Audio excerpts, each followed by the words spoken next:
Welcome learners. I welcome you on behalf of NIOS, and today we are going to learn a lot. And unit is 5 and subpoint is 5.5. The topic? Yes, the topic is interrelationship of reading and writing. Most of us teach reading and writing as separate skills. But can we read if somebody has not written? Or can we write if we have not read anything? They are interrelated. There has got to be something written which can be read out. So every writer has a reader, and a reader naturally can read only when it is written. So today we will like to know what is reading and how it is related to writing. First of all, reading appears to be a very simple skill. Everybody says, go and read it. No, it's not that easy. It is a complex skill. Complex, yes. It involves several sub-skills. You don't believe it? I'll tell you. It involves number of sub-skills before you are able to read a text. How? We analyze words and know words by sight. The moment we look at a word, we are able to read it only because we know it. Learn the names of the letters, whether it is P, it's T or K, all these letters should be known to us. Then the sounds of the letters. Which sound is going to be produced? If you do not know, you can't read. Say I am reading the sentence, point second, the sounds of the letters. But if I do not know T-H-E is the, how can I read that out? So I should know how are these letters spoken. What is the sound? To break words into sounds. So, like C-A-T, together it becomes cat. So, how these sounds are to be pronounced, are to be spoken, are to be read out is to be known to us before we are able to read something. To blend the sounds back together, learn words by sight. The moment you see the word learn, there is no need to read it L-E-A-R-N. You are able to say learn, read fluently. And we should read it with a speed which people are able to understand, comprehend. Then read smoothly, without any pressure. So, if we know how to read, we have to see which words, which letters, which sound, and then without any pressure, without any tension, we should be able to read in a manner that our listeners are able to comprehend, or we ourselves, if we are doing the silent reading, we ourselves are able to get meaning to the text. Read often. So, it's a complicated, it's a complex skill. It does not mean that you will learn it once. If you are having a good practice, you are reading it often, certainly you will become a good reader. Learning new vocabulary. Learn the meanings of individual words. Understanding what you read. Because if you do not understand, you will not be able to make others understand what you are reading. Then the best thing is read for pleasure. Enjoy reading it. There are so many books, thousands of books, which you enjoy when you read. Then read to learn new information. Like we read magazines, we read journals, we read books from the library, and through which we get a lot of information. Use reading to communicate with others. Say if you want to talk about a particular topic, then you should read something, read from the library, read from the newspaper about that topic. so that you have more information, better collection of vocabulary when you talk to somebody else. And very easy, very interesting part of reading is it is spread all around us. You go and buy a biscuit packet, you find a lot of material to read. Anything you buy, wrappers, they convey so much, they have so much treasure for reading. Then types of reading texts. Sometimes people feel that our parents or our family or our background is such, we don't have any text for reading. How can we read? We don't have any material to read. This is all spread all around us. Read novels, stories, non-fiction, fiction, textbooks, travel books, which give a lot of information about new places, encyclopedias to collect new information, journals, magazines, maps, GPS system. You must be using maps nowadays in your mobiles, dictionaries, forms. When you go to an institute, you fill up a form. You can write only, you can fill up only when you read it. Applications, questionnaires. Without reading a questionnaire, how can you answer the question? So you read that first, then you write. Brochures, catalogs, advertisements in the TV, in the newspaper, on the roads, on the hoardings, notices. You go to an institute, you go to any society, if you read notice a lot of thing about that, or you will be updated. Labels on the things that you purchase, posters, displays at airports and stations which are very important. Then catalogs, hoardings, reports, proposals, messages on mobiles, signboards, wrappers, slogans, names of the shops, prescriptions, names of medicines. If you can't read the names of medicine, maybe you may put yourself or your loving ones in problem. Bulletin boards, visiting cards. Nowadays you find everybody carrying a visiting card. So you have a lot of material to read around. Letters, invitation cards, our friends, our relatives, schools, offices, whenever they celebrate some function, they invite us and we read it. Forms, advertisements, back cover of a book, the label on a bottle, and price also we have to know.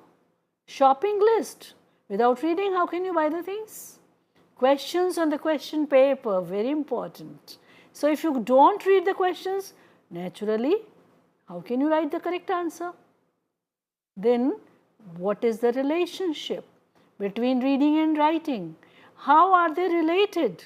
They are related like anything. They are complementary. Like they have the same orientation. You begin from left and go to right. The way you read a language, you write the language in the same way. Then letter formation. So, you form the letter while writing, and when you have written it, you read it out. So, letter formation is also the same. Words, they are written the same, they are spoken, they are read. Spellings, sentences, grammar, styles, punctuation, audience centered, reader-writer relationship. All these things, they bring them so close. They should not be taught in isolation. Say, for example, I want to teach my children how to write a letter. This is a writing task. But until unless I give some letters, some specimen letters to my students to read, so that they know the particular style, so that they know the paragraphing, so that they know the style of letter writing, and once they do it, they become a better writer. Then each skill contributes to the other. Both skills enhance engagement and reasoning. Both involve using knowledge of language structure. When you read, you should know what is the structure, where will this punctuation mark go, where will this or which words are to be read together, including word structure and text structure. That is, what is the syntax and what is the style, they go together. Then how do the reading traits translate to writing? Means whatever is in reading, how can we take it into writing? In reading, we read only other topics which are interesting to us. So, first of all we connect to the topic. In writing also. In writing also we connect to the topic. Writing process, organization, drafts. So, when we write something, we have to go through a particular development of the text, creates a picture, plan, mind mapping. So, when you read a particular topic, you have to think what are you going to get here, what is new here for you. Same way, when you write, you make a picture of your theme, your point, then you decide now I am going to write it like this. Determine the evidence, supporting details. So, if you want to get some supporting details, you need to read, read and read. Then self-question. Self-question, what am I writing about? How much should I write? And where should I begin? Where should I end? So, initially a writer as well as reader, they visualize that I am going to get this information here, I am going to get this much fun here. Then determine importance, make inference. In reading we make inferences on the basis of the text that we have read or our own background. Audience or readers' concerns, counter arguments. So, if you think readers will not like it, you have counter arguments also. Your language should be, your style should be persuasive. You should be speaking in a or reading in a tone that attracts, that binds your reader. Then you cannot write something unless you have done a lot of research, you have read a lot of material. Then diction, words, selection of words. Which words would you use? You cannot decide unless you have read a lot. Syntax, what is going to be the order of the words in a sentence? Cohesiveness, how are you going to connect the text? Synthesize, how are you going to join different points together with the use of the words connectors. Say, if you say, I want to leave because, I could not leave therefore. So, these pointers are to be used. Then monitor comprehension. When you have written something, you have to check whether what you have written is of the level audience or readers can understand. So, you have to check whether this is a comprehensible one or is it so confusing that rather than making things clear, you are confusing the reader. So, monitor the comprehension yourself. Then reading and writing are interdependent processes. They are essential to each other and mutually beneficial. If you read well, you write well. If you write well, you read well. Reading and writing should occur naturally to construct meaning in everyday situation. Tips for teaching reading and writing. In fact, we are not able to pay due attention to these skills. Either we teach them separately, reading as a separate skill, writing as a separate skill, or we do not teach them as a skill. We assign them tasks. This is your reading task, this is your writing task, write an essay, write a letter, write an article, write a short story, but we do not teach them how to write it.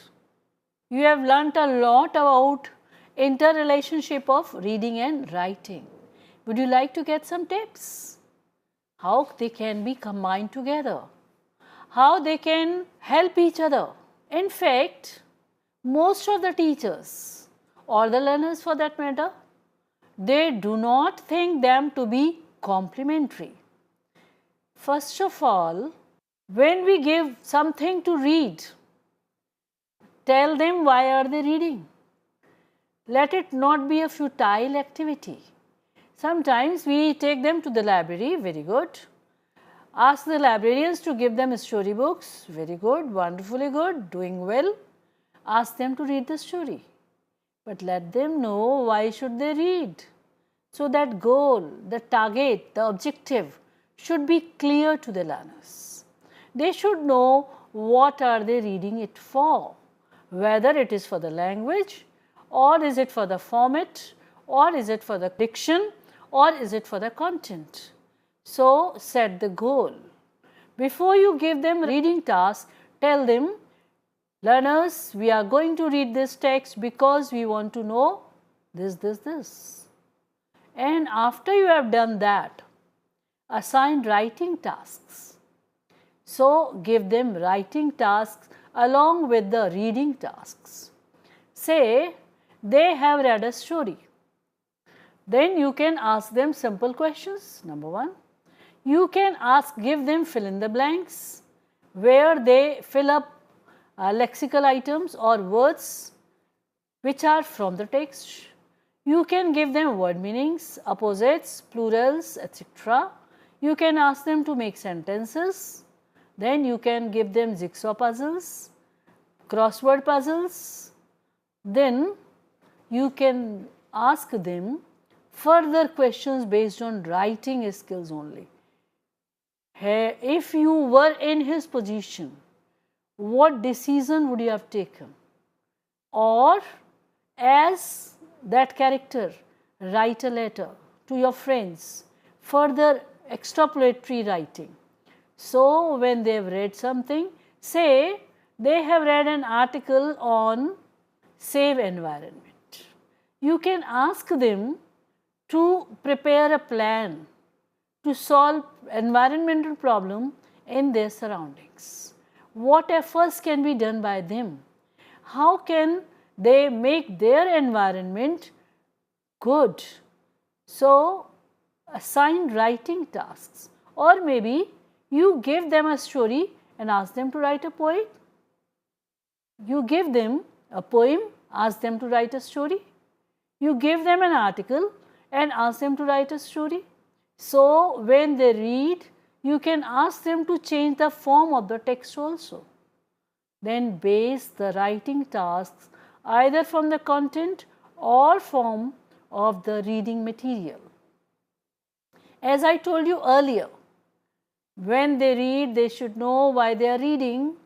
If it is for the form, let them note down what is so specific of that form. Say if they are writing an invitation letter and they are going to read a number of say 3 or 4 or 5 invitation letters, they will be clear that what are they reading these invitation letters for, what they have to check, what they have to see. Say the format, the form in which the dates are to be written, the space between the words, the selection of the words, style of the content.